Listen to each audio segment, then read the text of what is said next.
Hi friends. So ఎలా ఉన్నారు? So dinner అయిపోయిందా? చెప్పాను కదా మనం చాలాసార్లు 7:30 లాస్ట్, 7 లోపు చేసేయండి, 7:30 లోపు చేసేయండి. సేమ్ థింగ్, ఎర్లీగా డిన్నర్ చేసినప్పుడు ఎర్లీగా పడుకోవడం కూడా ఇంపార్టెంట్. లేకపోతే బాడీలో యాసిడ్ లెవెల్స్ పెరిగి మళ్ళీ అర్ధరాత్రి ఆకలేస్తుంది. ఎస్పెషల్లీ 10:30 దాటి మనం మేల్కొని ఉంటే, ఎస్పెషల్లీ ఎసిడిటీ ఉన్న వాళ్ళకైతే కనుక ఆకలి భయంకరంగా వేస్తుంది. అర్థమవుతుందా? ఒకవేళ అలా పొరపాటున మెలుకొని ఉంటే కనుక కీరా తినండి. కొంచెం కీరా తిని మళ్ళీ వెంటనే పడుకోవచ్చు కదా. అదైతే కీరా తింటే మనం వెయిట్ చేయాల్సిన అవసరం లేదు. ఒక 10-15 మినిట్స్ ఆగి మనం పడుకోవచ్చు. ఒక కీర దోసకాయ అట్లా తినొచ్చు అనమాట. ఎసిడిటీ కొంచెం న్యూట్రల్ అవుతుంది. కానీ స్లీపే బెస్ట్ సొల్యూషన్ అనమాట. మనం 7-7:30 కల్లా తినేసేసి 9:30 9:45 కల్లా వెళ్ళిపోవాలి నిద్రలోకి. సరే చూడండి friends, live markets, US markets చూస్తే షాక్ అవుతారు. సో ఎందుకనంటే అక్కడ ఇంకా బ్రాడ్ వ్యూ ఏంటంటే డౌన్ సైడే ఉంది. మనది చేంజ్ అయింది అని చెప్పి నేనేం చెప్పట్లేదు కదా. సో వీడియోలోకి వెళ్ళండి. సో అలాగే ఈరోజు స్టాక్ మార్కెట్లో భయంకరమైన ర్యాలీకి కారణం ఏంటో మీ అందరికీ తెలుసు, మనం డిస్కస్ చేసుకున్నాము. మరొకసారి నేను చెప్తాను. Bajaj twins, manufacturing PMI data, అలాగే ఏంటంటే మారుతి, సో రిలయన్స్, ఇవన్నమాట. స్టాక్ మార్కెట్ బుల్ కిసుక్కుమంది, కానీ పోర్ట్ఫోలియో మాత్రం పుసుక్కుమంటూనే ఉంది. మిడ్ క్యాప్స్లో దమ్ము చూపించట్లేదు.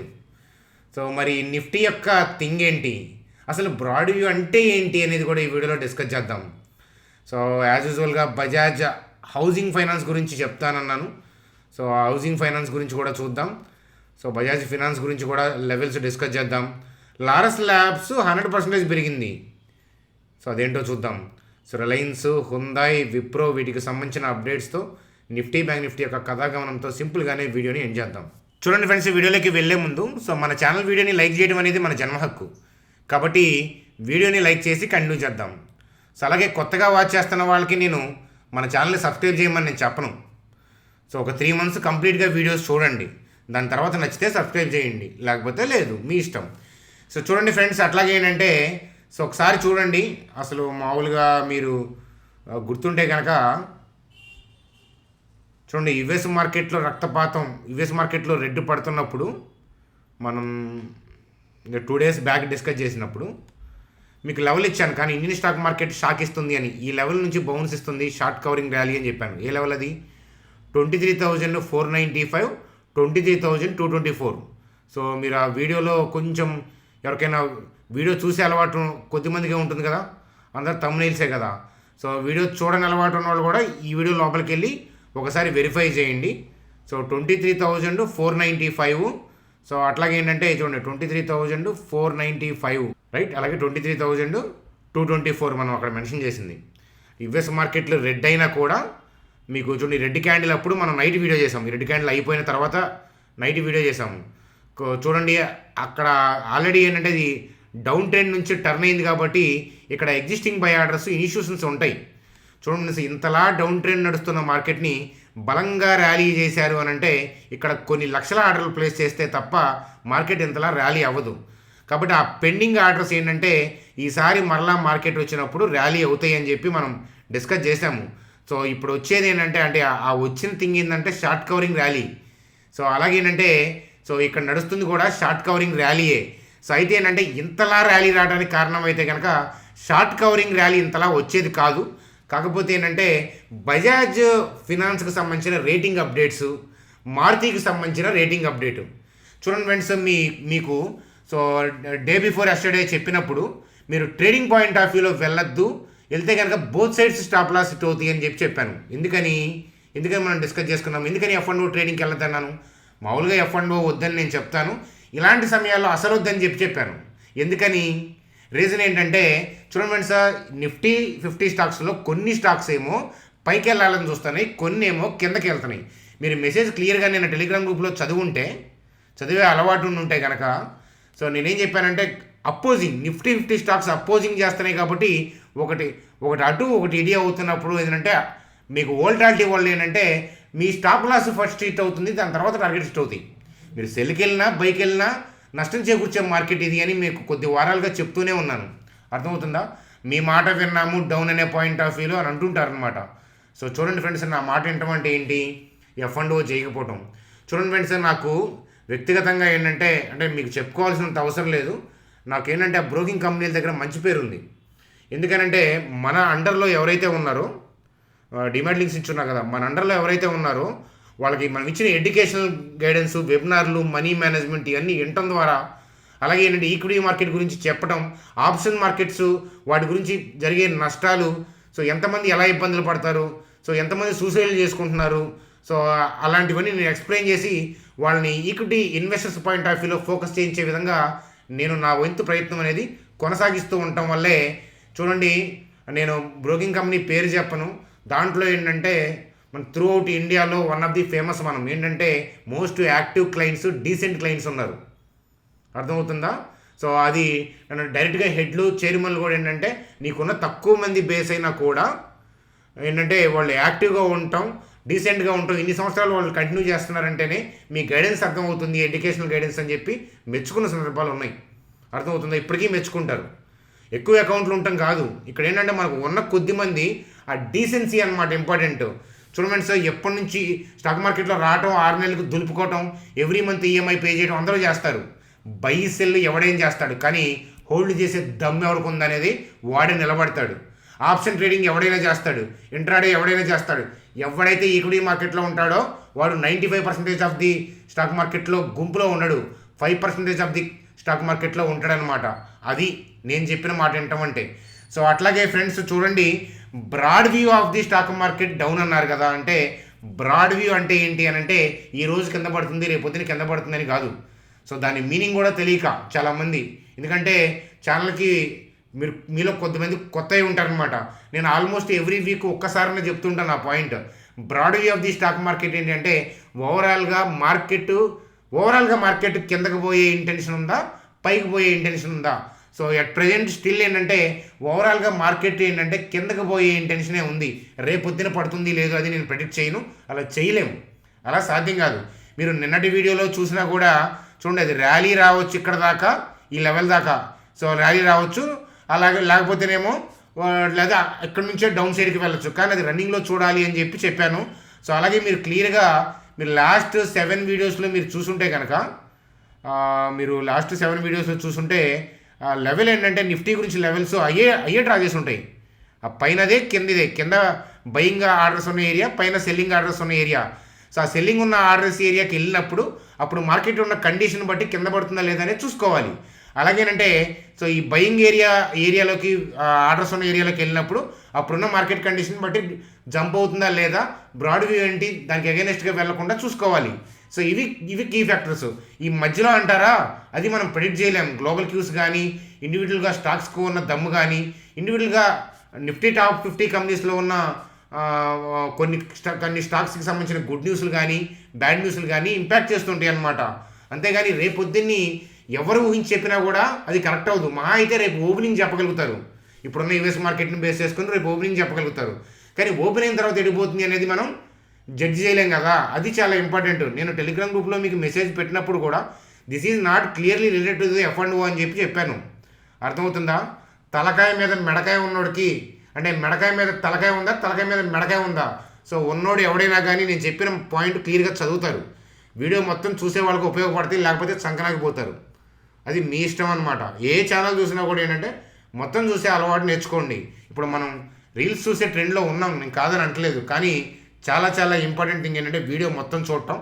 అలాగేనంటే మీరు ఎవరన్నా నిజంగా ఫాలో అవుతుంటే, నిజంగా చూస్తుంటే, ఎప్పుడు కొన్ని మంత్స్గా చూస్తా మీకు నచ్చితే కనుక వాళ్ళని ఫాలో అయ్యే ఉద్దేశం ఉంటే కనుక వాళ్ళు ఎప్పుడు వద్దని చెప్పారో అప్పుడు ఆగండి. అర్థమవుతుందా? అది. సో నేను 2024 మొత్తం కూడా F&O వద్దనే చెప్పాను. చేస్తే ఏమైందో కూడా మీకు తెలుసు. అర్థమవుతుందా? 25లో పరిస్థితులు అనుకూలంగా వస్తే చెప్తాను, ఇది సమయమే, ఇది ఇండెక్స్లో మనం ఒక 600-700 పాయింట్స్ మనం చూడొచ్చు, ఇలాంటప్పుడు ఏదైనా చూడండి అని చెప్తాను. అంటే మీకు ఎడ్యుకేషనల్గా చూడమని చెప్తాను, కానీ ఇది సమయం కాదని ఇయర్ మొత్తం చెప్పాను అనమాట. నన్ను ఫాలో అవటం అంటే ఎలాగా?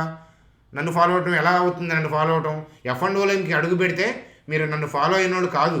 కాబట్టి అది మీకేం కావాలో మీరు ఎత్తుక్కోవద్దు. ఛానల్స్లో మీకేం కావాలో మీకు ఎత్తుక్కుంటే ఏంటంటే నలుగురు బై చెప్తారు, నలుగురు సెల్ చెప్తారు, నలుగురు ఒక రోజు రైట్ అవుతారు, ఇంకో రోజు రాంగ్ అవుతారు. ఎందుకంటే స్టాక్ మార్కెట్ అలాంటిదే. కాబట్టి చాలా జాగ్రత్తగా ఉండాలి అని చెప్పి మరొకసారి చెప్తాను. నేను ఎప్పటికీ చెప్తాను, నేనే వ్యక్తిగతంగా F&O చేయను. సో నేను రేర్గా చేస్తాను, చేసేటప్పుడు మీకు చెప్తాను. అంటే ఆ ట్రేడ్ కాదు, నేను ఈ సీజన్లో చేస్తున్నానండి అని ఎడ్యుకేషనల్ వ్యూ ఉంటే చెప్తాను. అర్థమవుతుందా? అది నేను వ్యక్తిగతంగా F&O ఇప్పుడు చేయట్లేదని చెప్పినప్పుడు నేను ఇక్కడ మాట్లాడే ఇండెక్స్ అంతా కూడా ఏంటంటే మనం డిస్కషన్ చేసుకోవాలి. అలాగే ఏంటంటే స్టాక్స్ ఏదైనా దొరుకుతాయేమో ఇండెక్స్ని బట్టి అనే పాయింట్ ఆఫ్ వ్యూలో అని కూడా చెప్తున్నాను మీకు. ఇంకా ఆ తర్వాత కూడా మీ బై సేల్ చేస్తున్నారంటే మీ వ్యక్తిగతం అదనమాట. సో ఎందుకు నేను ఎక్కడ కూడా బై అండ్ సేల్ కూడా చెప్పట్లేదు కదా. వీడియోలో చెప్పేవన్నీ కూడా నా వ్యక్తిగతమైన అభిప్రాయాలు. మీ ఫైనాన్షియల్ అడ్వైజర్ని కలిసి మీరు డెసిషన్స్ అనేవి తీసుకోండి.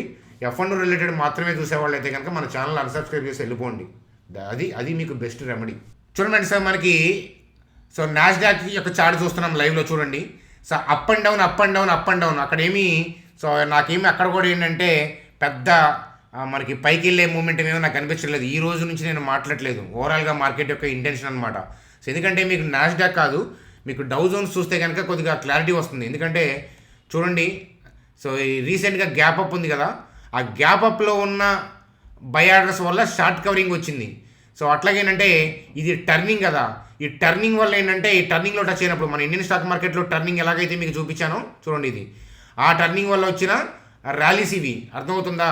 సో ఏంటంటే ఇప్పుడున్న మార్కెట్ కండిషన్స్కి అయితే కనుక సో దీన్ని ఛేదించి కిందకి వెళ్ళే ఉద్దేశమే ఉంది. అక్కడ గ్రీన్ కనిపిస్తూ ఉండొచ్చు, కానీ నాకేంటంటే పైకి వెళ్ళే ఉద్దేశం, అగ్రెసివ్గా పైకి వెళ్ళే ఉద్దేశం నాకు యుఎస్ మార్కెట్లో కూడా కనిపించట్లేదు. చూడండి ఇక్కడ గ్రీన్ ఉంది కదా, సో గ్రీన్ ఉంది కదా, దాన్ని పైకి వెళ్తుందని పాజిటివ్గా చెప్పచ్చు కదా. సో అప్ డౌన్ అవుతుంటాయి స్టాక్ మార్కెట్, కానీ నాకు ఇంటెన్షన్ ఏంటంటే పైకి వెళ్ళే ఉద్దేశం అయితే కనిపించట్లేదు. నేను ఈరోజు మార్కెట్ గురించి చెప్పట్లేదు అనమాట, ఓవరాల్ మార్కెట్ గురించి చెప్తున్నాను అనమాట. సో అది కదనమాట. సో ఇట్లా యాంబిగ్యూటీ ఉన్నప్పుడు, కాస్త వోల్టాలిటీ ఉన్నప్పుడు, మార్కెట్ ఆల్ టైమ్ హైలో ఉన్నప్పుడు ఏంటంటే చిన్న చిన్న ఆశకి అత్యాశకి మీద కొట్టుకుంటూ ఉంటుంది. ఇలాంటప్పుడు ఏంటంటే పడితే ఈక్విటీ మార్కెట్లో చూసుకోవటం. F&O ఎట్లాంటి వాటిలో యుఎస్ మార్కెట్లోనూ కరెక్ట్ కాదు, ఇండియన్ స్టాక్ మార్కెట్లో కూడా ఇలాంటి సమయంలో కరెక్ట్ కాదు అని చేస్తుంటే మీకు ఏం జరుగుతుందో కూడా మీకు తెలుసు. ఆ విషయం తెలిసి కూడా మీరు చేయటం అనేది కరెక్ట్ కాదు. చూడండి ఫ్రెండ్స్, అలాగే నిఫ్టీ, బ్యాంక్ నిఫ్టీ జోలికి మళ్ళీ వస్తాను డిస్కషన్ ఇక్కడ చేసి. ఇప్పటిదాకా మనం చెప్పిన వీడియో నచ్చితే కనుక లైక్ చేయడం మర్చిపోవద్దు. సో సబ్స్క్రైబ్ ఆల్రెడీ చేసి ఉంటారు, చేయకపోతే మీ ఇష్టం. సో చూడండి friends, Laurus lab so last year point of వ్యూలో ఏంటంటే మనకి చూడండి క్వార్టర్లీ రిజల్ట్స్ పూర్ పర్ఫార్మెన్స్ అయినా, గైడ్లైన్స్లు సరిగ్గా లేకపోయినా కూడా ఏంటంటే మనం ఆ కంపెనీ యొక్క బేస్, ఆ మేనేజ్మెంట్ యొక్క స్ట్రెంత్ని బట్టి, వాళ్ళ ప్రొడక్ట్ క్వాలిటీని బేస్ చేసుకొని ఇన్స్టిట్యూషన్స్ బై చేస్తున్న ఏరియాని ఐడెంటిఫై చేసి మనం ఏంటంటే ఎడ్యుకేషనల్గా మనం డిస్కషన్ చేయమని చెప్పాను. మీరు లాస్ట్ ఇయర్ లారస్ ల్యాబ్ గురించి ఒక 10 to 15 వీడియోస్లో మనం లాస్ట్ ఇయర్ డిస్కస్ చేసి ఉంటాం. ఎస్పెషల్లీ ఈ పర్టికులర్ ఏరియాలో ఉన్నప్పుడు ఏంటంటే 4-5 వీడియోస్లో మనం ఎడ్యుకేషనల్గా చూడమని చెప్పాను, అబ్జర్వ్ చేయమని చెప్పాను. సో దాని తర్వాత ఏంటంటే రెవెన్యూ ఏం పెరగలేదు, గైడ్లైన్స్లో ఏం పెరగలేదు, దానికి సంబంధించిన కొన్ని గుడ్ న్యూస్లు ఉన్నాయి, కానీ స్టాక్ అనేది రికవర్ అయింది. కానీ నిజంగా రెవెన్యూ కనుక దానికి వచ్చి అచీవ్ చేయగలిగితే ఏంటంటే స్టాకు అందదు, ఎక్కడికో వెళ్ళిపోద్ది. కానీ ఇప్పుడు అంటారు లారస్ ల్యాబ్ని ఎక్కడ స్టడీ చేయొచ్చు అని చెప్పి. సో చూడండి ఫ్రెండ్స్, నేను స్టడీ చేసేటప్పుడు ఆల్మోస్ట్ స్లాంగ్ వర్డ్స్ వాడారు, బూతులు తిట్టారు సో లారస్ ల్యాబ్ గురించి, అలాగే నన్ను కూడా. ఎందుకంటే ఈ పర్టికులర్ ఏరియాలో చెప్తున్నావు కదని. సో అలా మనల్ని అంటున్నారంటేనే ఏదైనా ఇన్వెస్ట్మెంట్ స్టడీ చేస్తున్నప్పుడు సో దాంట్లో ఏదైనా ఆపర్చునిటీ ఉందేమో స్టడీ చేసేటప్పుడు అని చూస్తూ ఉంటాను అనమాట నేను. ఎందుకంటే మనకి నచ్చుతున్నప్పుడు ఏంటంటే మేజర్ సోషల్ మీడియాకి కానీ, మేజర్ రీటైల్ పీపుల్కి కానీ నచ్చట్లేదంటే అది డిస్కౌంట్లో ఉంది, ఏదైనా ఆపర్చునిటీ ఇస్తుందేమో అని చెప్పి చూడొచ్చు అనమాట. అట్లా అని చెప్పి మనల్ని తిట్టిన ప్రతిసారి అక్కడ ఆపర్చునిటీ ఉంది అనుకోవద్దు అనమాట. పడింది ప్రతిదీ మంచిది కాదు, పడింది ప్రతిదీ చెడింది కాదు అనమాట. కాబట్టి సో మరలా ఏంటంటే లారస్ ల్యాబ్ మళ్ళీ ఎప్పుడైనా రీట్రేస్మెంట్స్లో అవకాశం మనకి స్టడీ పాయింట్ ఆఫ్ వ్యూలో దొరకచ్చు వ్యూ. కాబట్టి మన ఛానల్ ట్రాక్ చేస్తూ ఉంటే మరలా ఏంటంటే మనం చూస్తూ ఉందాం అనమాట. అంతకుముందు ఇయర్స్లో ఏంటంటే అరబిందో ఫార్మా గురించి కూడా లిక్కర్ కేస్ అని చెప్పి అలాంటి గొడవ చేస్తున్నప్పుడు స్ట్రీట్లో లిక్కర్ కేస్ ₹1 కోటి అరబిందో ఫార్మా ఫైనాన్స్కి సంబంధం లేదు అని చెప్పేసి మనం 500-400 పాయింట్ ఆఫ్ వ్యూలో అరబిందో ఫార్మాని క్లోజ్గా స్టడీ చేసి అబ్జర్వ్ చేయమని చెప్పాం. సో అబ్జర్వ్ చేసిన తర్వాత స్టాకు యొక్క థింగ్స్ అన్నీ ఫైనాన్షియల్స్ బాగానే ఉన్నాయి కాబట్టి ఆ లిక్కర్ కేస్ అనేది టెంపరీ కాబట్టి స్టాక్ అనేది మళ్ళీ రికవర్ అయింది. కాబట్టి పడ్డప్పుడు బ్యాడ్ న్యూస్లు ఉంటాయి, కాకపోతే ఏంటంటే అది టెంపరీగా ఎఫెక్ట్ చేసే బ్యాడ్ న్యూసా, కంపెనీ ఫండమెంటల్ని ఎఫెక్ట్ చేసే బ్యాడ్ న్యూసా కాదా? ఇది చూడండి. వారన్ బఫెట్ గారి దగ్గర మనం నేర్చుకోవాల్సింది అదే. తను చెప్పిన పాయింట్స్ అదే. స్టాక్ పడ్డప్పుడు అది టెంపరీయా పర్మనెంటా, ఫండమెంటల్ ఎఫెక్ట్ చేసేదా లేదా? సో యూనివర్స్కి తను ఇచ్చిన మెసేజ్ ఇది. అంతకన్నా ఏం చెప్తారు చెప్పండి? దాన్ని ఇంప్లిమెంట్ చేసే పాయింట్ ఆఫ్ వ్యూలో నేను ఆలోచిస్తూ ఉంటాను. నేను స్పెషల్గా ఏం చేయలేదు. అర్థమవుతుందా? సో పెద్దగా డీపర్గా ఫైనాన్షియల్స్ కూడా నేను చూడను, నాకు అంత కూడా రాదు. అర్థమవుతుందా? నా బేసిక్ ఫండమెంటల్స్, బేసిక్ మనకి సెన్సు, కామన్ సెన్సు, బిజినెస్ మీద ఐడియాలజీ, మేనేజ్మెంట్ హానెస్ట్గా చెప్తున్నారా, ఏదైనా డీవియేషన్ ఉందా, పీర్ కంపెనీస్ ఏంటి, ఎకానమీ ఏంటి, మన కంట్రీ వాళ్ళు ఎలాంటి ట్యాక్స్లు వేస్తున్నారు, ఆఖరికి పాప్కార్న్ మీద కూడా వేస్తున్నారు. కాబట్టి జిఎస్టీ కలెక్షన్ ఇంకా బాగా వస్తుంది. స్పెండింగ్ పెరిగితే ఇన్ఫ్రాస్ట్రక్చర్ పాయింట్ ఆఫ్ వ్యూలో స్పెండ్ చేస్తారు, గ్రీన్ ఎనర్జీ వైపు స్పెండ్ చేస్తారు, రైల్వే వైపు స్పెండ్ చేస్తారు. రేపు బడ్జెట్లో మళ్ళీ ట్యాక్స్లు వేస్తారు మన మీద. సో అలాంటి పాయింట్ ఆఫ్ వ్యూలో థింక్ చేస్తూ మనం ఏంటంటే మనం గ్రో అవ్వాలి స్టాక్ మార్కెట్లో, అంతే కదా? అదనమాట కదా. చూడండి ఫ్రెండ్స్, అలాగే విప్రోకి సంబంధించి సిఎల్ఎస్ఏ వాళ్ళు ఏంటంటే డౌన్గ్రేడ్ చేశారనమాట. సో అంతకుముందేమో అప్గ్రేడ్ చేస్తారు, ఇప్పుడేమో డౌన్గ్రేడ్ చేస్తుంటారు. కానీ అవి కాదు మనం చూడాల్సింది, పాయింటర్స్ ఏంటి అనేది చూడండి. అలాగే ఏంటంటే 45 అనలిస్ట్లో అంటే 25 ఏమో సెల్ అని చెప్పారంట. అలాగేనేమో కొంతమంది మీ రిమైనింగ్ 9 మెంబర్స్ ఏమో బై అని చెప్పారంట, ఒకళ్ళేమో హోల్డ్ అని చెప్పారంట. సరే, ఏ పాయింటర్స్ చూసి చెప్పారనేది ఒకసారి క్లియర్గా చదివే ప్రయత్నం అనేది చేయండి అని చెప్తానమాట. సో అది కదా విప్రోకి సంబంధించిన థింగ్. చూడండి సార్, అలాగే బజాజ్ హౌసింగ్ ఫైనాన్స్ లిమిటెడ్ చూడండి సార్, దీన్ని సపరేట్గా లిస్ట్ చేసి అంటే డీమర్జ్ చేసి బజాజ్ ఫైనాన్స్ నుంచి డీమర్జ్ చేసి ఫోకస్ చేశారు. అలాగేంటంటే ఆ బజాజ్ వాళ్ళకి ఉన్న క్లయింట్ బేసు, వాళ్ళ బిజినెస్ మోడలు గ్రామాల్లో కూడా చొచ్చుకుపోద్ది. కాబట్టి బజాజ్ ట్విన్స్ గురించి మనం ఆల్రెడీ చాలాసార్లు ఏంటంటే పాజిటివ్ ఆస్పెక్ట్లో స్టడీ వ్యూస్ చాలాసార్లు మాట్లాడుకున్నాం, ఎడ్యుకేషనల్గా చాలా లెర్నింగ్ అనేది చేశాము. అలాగే Bajaj housing finance point of వ్యూలో కూడా ఫండమెంటల్స్ పాయింట్ ఆఫ్ వ్యూలో తిరుగులేదు, కాకపోతే వాల్యూషన్స్ ఎక్కువ ఉంది. సో అయితే ఏంటంటే ఈ రీసెంట్ లో ఉందే అది కానీ కట్ అయితే ఏంటంటే బయర్ ఎట్లా యాక్టివేట్ అవుతాడనేది మనం చూడొచ్చు. 100 లోపు ఏమైనా దొరికితే బాగుండు అని చూస్తున్నాను. అలా దొరకకుండా కూడా పైకి వెళ్ళే అవకాశాలు ఉన్నాయి. అయితే నిఫ్టీ ఆ డౌన్ ట్రెండ్ కొనసాగి ఎఫ్ఐహెచ్ కొద్దిగా గట్టిగా బాధితే బలంగా కిందకి ఈ లోస్ కట్ అయ్యి నిజంగా బజాజ్ హౌసింగ్ ఫైనాన్స్లో ఎక్కడ ఇన్స్టిట్యూషన్ ప్లేయర్ బయర్ ఉన్నాడనే విషయం మనకు తెలుస్తుంది. కాబట్టి ఈ లోస్ కట్ అయినాక చూద్దాం. నిఫ్టీ నేను పడిపోవాలనే కోరుకుంటాను, ఎందుకనంటే మీకు పుట్టో కాలో ఆప్షన్ ఉందని దాంతో కాదు, మన ఎకానమీ రెసిలెంట్. ఇండెక్స్ అనేది డీసెంట్ కరెక్షన్ వస్తే ఏంటంటే ఇలా అనలిస్టులను ఇబ్బంది పెట్టదు. అఫ్కోర్స్ మేబీ నాది నచ్చకపోవచ్చేమో, మేబీ ఈ రీసెంట్ మంత్స్లో మీకు ఇంకేదన్నా అనలిస్ట్ పాయింట్ ఆఫ్ వ్యూలో హిందీ ఇంగ్లీష్ పెద్ద పెద్ద ఛానల్స్ ఉన్నాయి కదా, అట్లాంటి పాయింట్ ఆఫ్ వ్యూలో మీకు ఇండెక్స్ పాయింట్ ఆఫ్ వ్యూలో ఎవరైనా మంచిగా యాక్యురసీగా చెప్తే ఫాలో అవ్వచ్చు అనమాట, దాంట్లో తప్పేం లేదు. కానీ నన్ను మేబీ ఏంటంటే కొంతమంది అనలిస్ట్ పాయింట్ ఆఫ్ వ్యూలో ఇబ్బంది పెట్టుండొచ్చు ఈ సంవత్సరం మార్కెట్ని. నేనైతే కనుక నేను ఆల్రెడీ ఏంటంటే మీకు చెప్పుకుంటూ వస్తున్నాను, మార్కెట్ ఆల్ టైమ్ హైలో ఉన్నప్పుడు నేను అందుకే ట్రెక్కింగ్కి ఎక్కువ వెళ్తుంటాను. కొన్ని వ్యక్తిగతమైన కారణాల వల్ల ఏంటంటే నేను ట్రెక్కింగ్కి వెళ్ళలేదు రీసెంట్ డేస్లో, వెళ్ళుంటే బాగుండు అని అనుకుంటున్నారు కదా. చూడండి ఫ్రెండ్స్, హైలో ఉన్నప్పుడు ఎప్పుడైనా కూడా చెస్ బోర్డ్లో రాజే, ఎప్పుడైనా గుర్తుపెట్టుకోండి. ఒక అడుగు ఇటు ఒక అడుగు ఇటు, కొద్దిగా బాగా డిస్కౌంట్ అయిందనుకోండి, 10-15% డిస్కౌంట్ అయిందనుకోండి, చెస్ బోర్డ్లో సెకండ్ లాగా ఏనుగులాగా మూమెంట్ బాగుంటుంది. అదే నిఫ్టీ పైనుంచి ఒక 20-25% అలా డిస్కౌంట్ అయిందనుకోండి, చెస్ బోర్డ్లో మంత్రిలాగా దూసుకెళ్తుంది. అర్థమవుతుందా? అదనమాట కదా. మీరు గట్టిగా కిందకి చేయడానికి సరైన బ్యాడ్నెస్ లేదు, గట్టిగా ర్యాలీ రావడానికి కూడా ఏంటంటే కొన్ని స్టాక్స్ ర్యాలీ అవుతున్నాయి కానీ కొన్ని స్టాక్స్ స్తబ్దుగా ఉన్నాయి.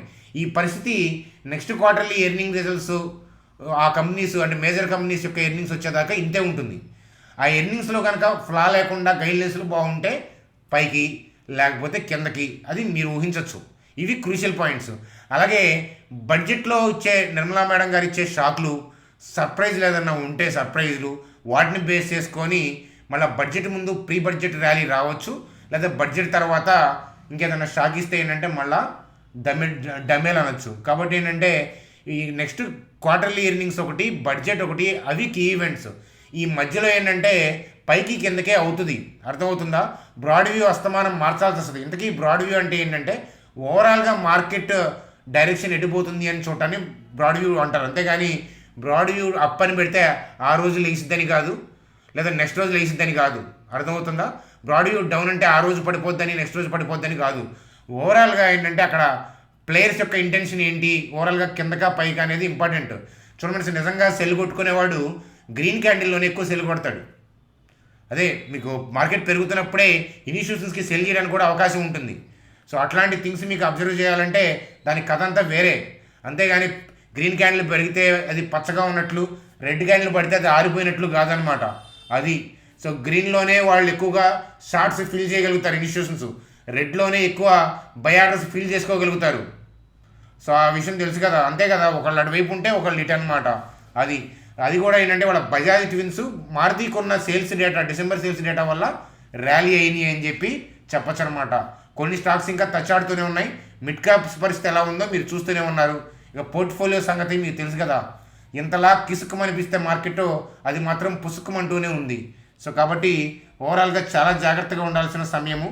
పడితే ఎక్కడ స్టడీ చేయాలి స్టాక్స్ని అదే చూడండి. అప్పటికైనా ఇండియన్ స్టాక్ మార్కెట్లో అదే పనికొస్తుంది.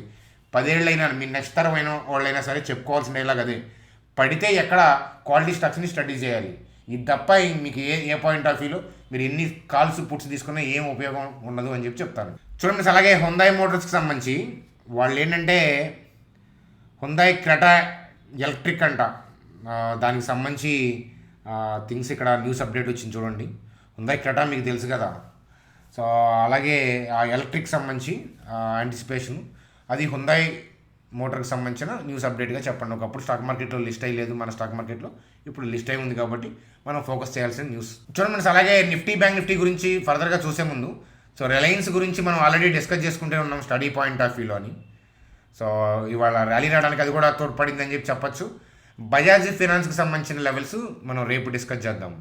పెండింగ్ పెడుతున్నాను కావాలని చెప్పేసి, ఎందుకంటే మనకి కాస్త క్యాండిల్ అనేది కట్ అవ్వాలి.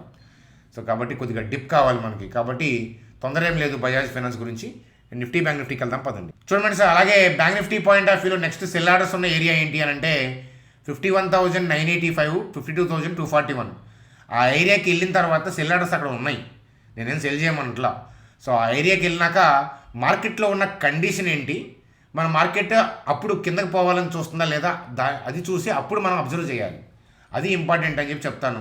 సెల్ ఆర్డర్స్ ఉన్న ఏరియా అయితే 51,985, 52,241. అక్కడ దాకా వెళ్తుందా, వెళ్లకుండా ఏదైనా బ్యాడ్ న్యూస్లు వస్తాయి, అవి మనం చెప్పలేమన్నమాట. అట్లాగే ఏంటంటే మనం బై ఆర్డర్స్ ఉన్నాయి, ఎగ్జిస్టింగ్ బై ఆర్డర్స్ ఉన్నాయి, షార్ట్స్ కవర్ అవుతాయి అని చెప్పేసి ఆల్రెడీ మీకు లాస్ట్ మీకు 7 వీడియోస్లో ఇదే లెవెల్ డ్రా చేసి ఉంటే చూడండి. 50,515, 49,772. సో జోను 50,626, 49,772 ఇదే డ్రా చేసి ఉంటుంది. చూడండి ఫ్రెండ్స్, కొత్తగా మీకు చాలాసార్లు చెప్పాను, కొత్త సబ్స్క్రైబర్స్కి మరొకసారి మళ్ళీ చెప్తాను ఈ లాజిక్ అనేది. ఏం లేదు, ఇక్కడ చూడండి, ఇక్కడ రెడ్ క్యాండిల్ ఉందా, దాని క్లోజింగ్ ఏరియా నుంచి గ్యాప్ అప్ ఉందా, చూడండి ఇక్కడ క్లోజింగ్ ఏరియా ఇదే కదా, నా మౌస్ కర్సర్ కనిపిస్తుంది కదా, ఈ ఏరియా కదా. నెక్స్ట్ డే గ్యాప్ అప్ ఉంది కదా, మళ్ళీ రాలేదు ఆ కిందకి. సో అంటే ఆ క్లోజింగ్ ఏరియా దగ్గర నుంచి ఆ గ్యాప్లో బై ఆర్డర్స్ ఉంటాయి కదా. సో మార్కెట్ మళ్ళీ తిరిగి రాలేదు.